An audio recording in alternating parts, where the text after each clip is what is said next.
Choking in children. If a child suddenly coughs and struggles to breathe, they might be choking.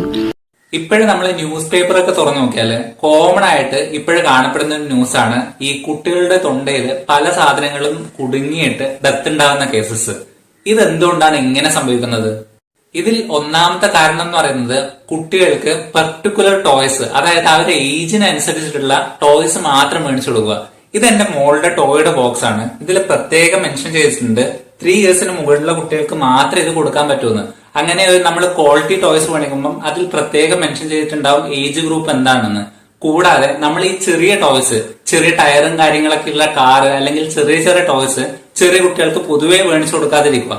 കാര്യം എന്ന് വെച്ചാൽ ഇവര് ഇത് വായിലേക്ക് ഇടാനുള്ള ചാൻസ് ഭയങ്കര കൂടുതലാണ്. നിങ്ങൾ കുട്ടികൾക്ക് ഫ്രൂട്ട്സും കാര്യങ്ങളൊക്കെ കൊടുക്കുന്നുണ്ടെങ്കിൽ ചെറിയ നുറുക്കുകളായിട്ട് മാത്രം കൊടുക്കുക.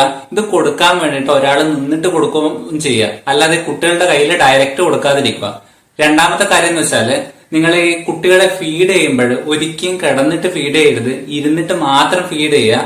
ഈ കുട്ടികളെ ഫീഡ് ചെയ്യുമ്പോൾ ആ കാര്യത്തിൽ മാത്രം നിങ്ങൾ ശ്രദ്ധിക്കുകയും ചെയ്യുക.